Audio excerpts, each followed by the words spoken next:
Welcome to another session of Church Administration 202. Today we're going to be looking at the basics of Robert's Rules of Order. Every minister should know how to conduct a business meeting using Robert's Rules of Order, and that's what we'll be learning in today's session.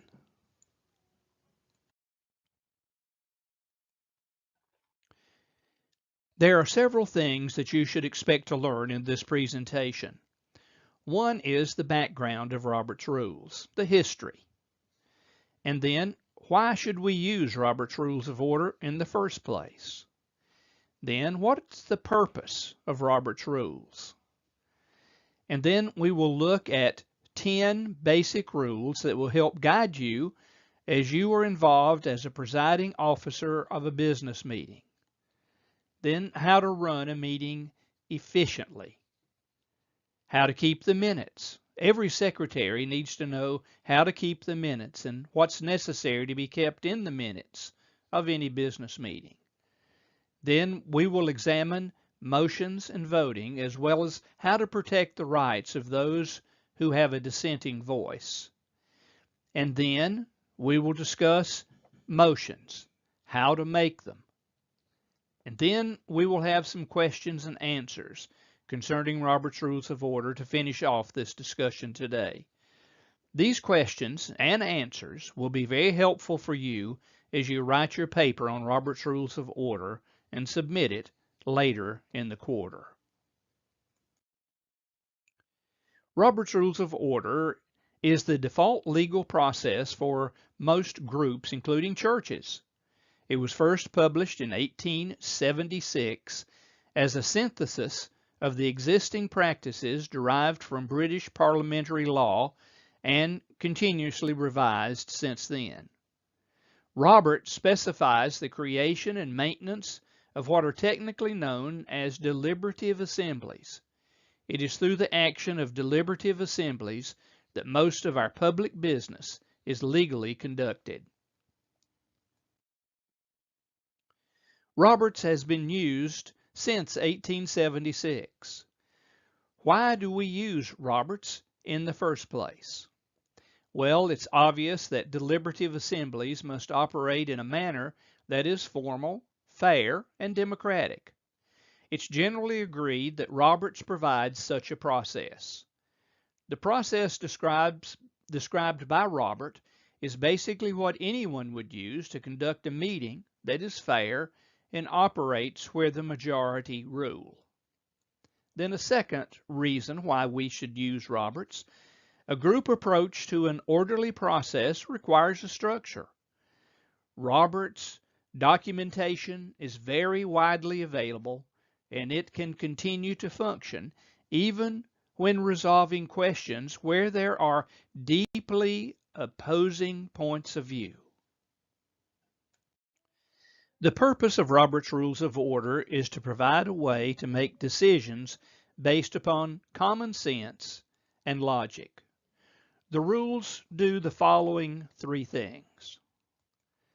They protect the rights of the majority to decide. That is, if there is a simple majority, over 50% of those voting, the majority decides the issue. But it's also equally important to protect the rights of the minority so that their voices can be heard. And then third, the rules protect the rights of the individual members, and those rights are important as well. Now in this slide, in the next one, we'll look at the 10 basic rules Robert uses. Now, these are simplified, and they're not all the rules by any stretch of the imagination, but if you know these rules and apply them, they will help you get through almost any meeting. Number one is the rights of the organization supersede the rights of the individual members. Always remember that the members are important, but ultimately the organization and its rights are more important and more valuable even than individual members. Number two, members are equal and their rights are equal. Those rights include to extend the meeting, to make motions, to discuss motions, to speak to a motion.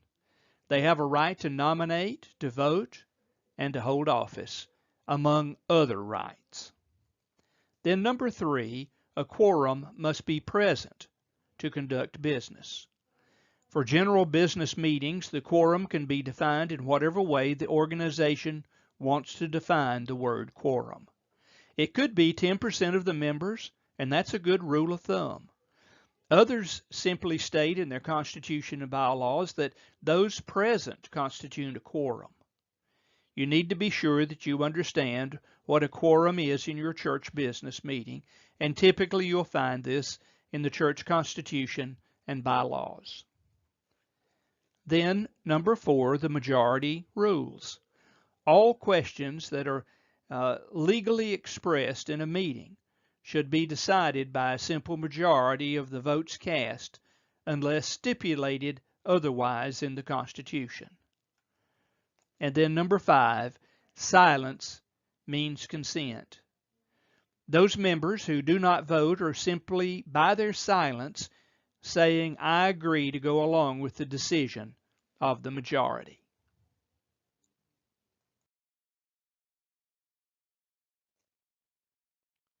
Now we continue the 10 basic rules. Number 6, a 2/3 vote is necessary anytime you limit or take away the rights of members or change a previous decision. So a 2/3 vote rules. Number 7, one question at a time and one speaker at a time. Motions must be related to matters under consideration. And once a member has been recognized, that individual has been granted the floor and may not be interrupted by any member. Number 8, motions must receive full debate. The presiding officer may not put a motion to a vote as long as a member desires to debate the issue, unless, of course, the body closes debate. Debate can only be cut short by a 2/3 vote. Number 9, once the decision is made, an identical motion must not be brought forward in the same meeting. Such a motion should be ruled out of order by the presiding officer. If a motion needs to be reconsidered, it may be, but it must be at another general meeting, and then a 2/3 majority vote would be required to reconsider. And then number 10, personal remarks in any debate are always out of order. They are always out of order. You debate motions, not motives. Debate must be directed to principles and not personalities. Hopefully these 10 rules will help you when you're called on to moderate a meeting.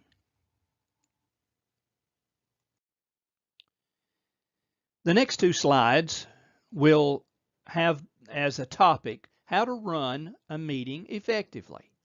In order to run a meeting effectively, the chairperson must remember the following things. Number 1, start on time and stay on time. Number 2, you need to be organized. That is, have a meeting agenda. Set out ahead of time exactly what you intend to accomplish, how much time it should take, and when to move on. Then be prepared by knowing the rules of parliamentary procedure and the bylaws of the organization that you serve.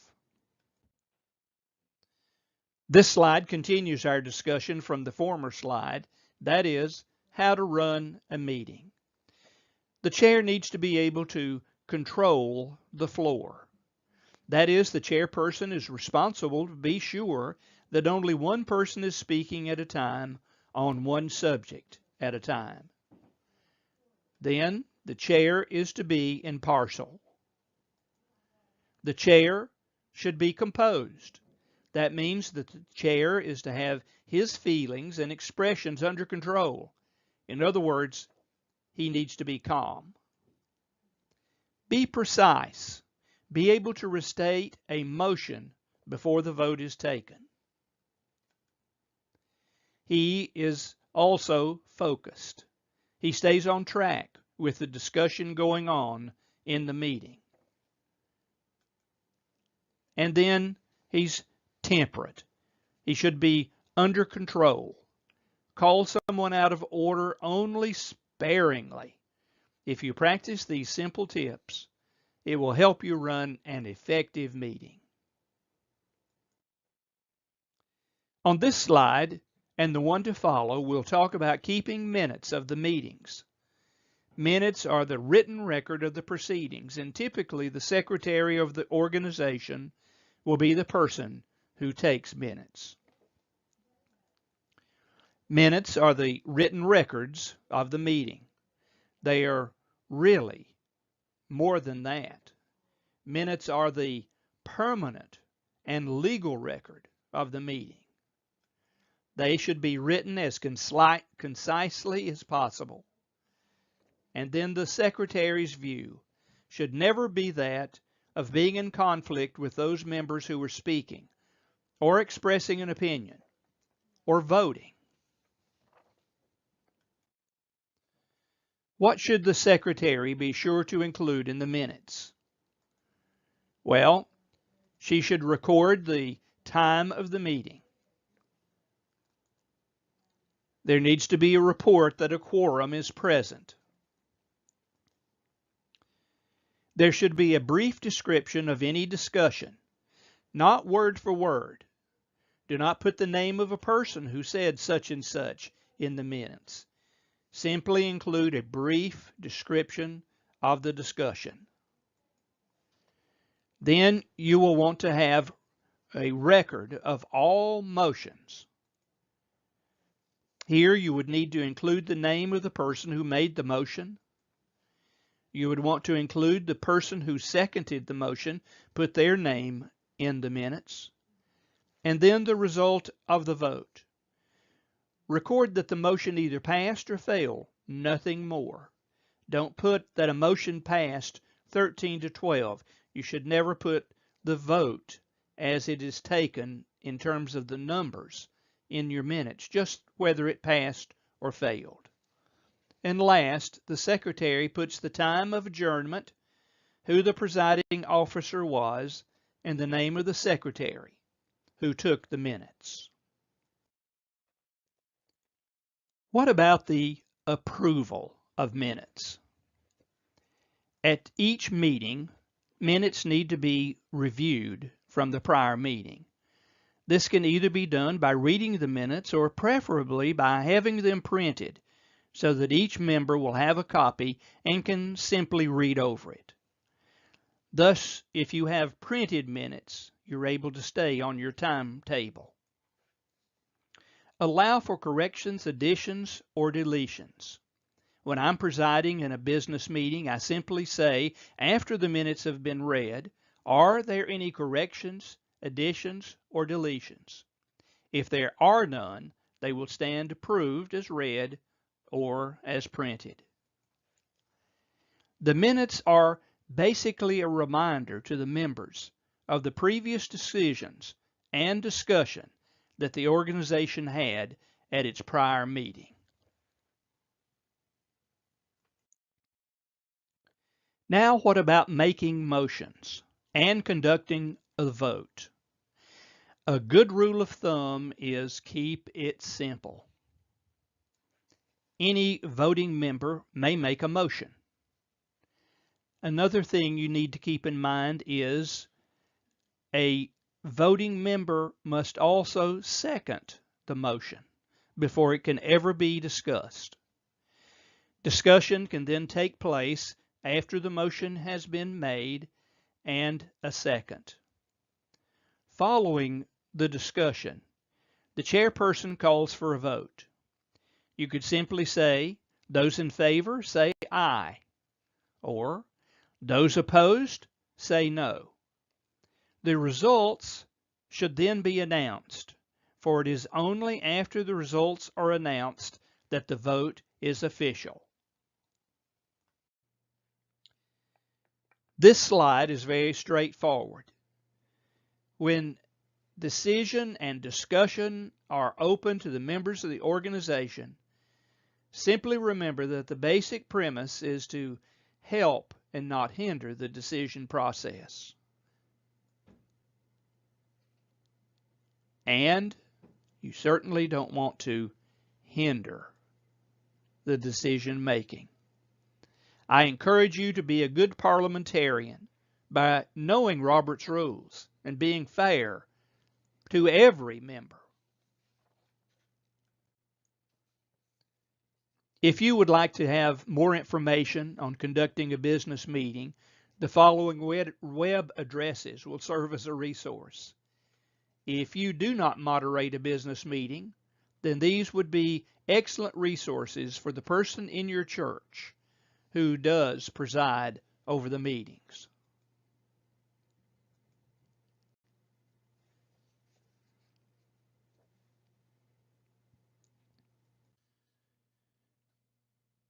We now turn our attention to some questions and answers for Robert's Rules of Order. If you will pay special attention to this section, it will help you in writing your paper on Robert's Rules. What is a motion? A motion is a formal proposal by a member in a meeting that the group takes certain action. A main motion is one whose introduction brings business before an assembly. There should be no debate on any matter before a motion has been made, and only one main motion may be before the assembly for action at a time. What is an amendment? An amendment is a proposal which, if adopted, modifies the wording and within limits alters the meaning of the main motion. Amendments should say exactly where in the main motion the changes would be made and precisely what words to use. Amendments, like main motions, can be required by the chair to be submitted in writing. What do you do if you want to bring up a new idea before the group? To bring a new idea before the group, you first have to have the floor, which is accomplished by standing and addressing the chair with whatever that person's title might be. For example, Mr. Chairman. The chair will then recognize the person wanting to make the motion, thereby giving the individual the floor. After having the floor, make a motion by saying, "I move that."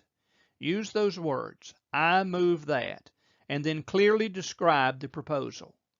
It's important to say precisely what the words of the motion are. Writing down the motion beforehand is an excellent way to ensure the correct wording. After making the motion, you immediately sit down. Number 4, what should you do if you want to change some of the wording in a motion under discussion? You should propose an amendment to change some of the wording in a motion under discussion. You have to be recognized, have the floor, and then say, "I move to amend." You have to use those words. You don't say, "I make a motion to amend." It is, "I move to amend," and then state the part or parts to be deleted and or what needs to be added. Communicate so that the body will know the amendment's precise location in the main motion. The chair may ask that the amendments be in writing to ensure the correct language for the amendment. A vote on the amendment is not a vote on the main motion. Only after the amendment is voted on can the main motion be reconsidered. Examples of simple word changes might be insert or add words, strike out words, and insert words. Number 5. What should you do if you like the idea of a motion being discussed, but you need to reword it beyond just a few word changes? One way to do this is to insert a paragraph or strike out a paragraph, or the substitute, which can involve replacing one or more paragraphs in the immediate pending motion with one or more paragraphs given in an amendment.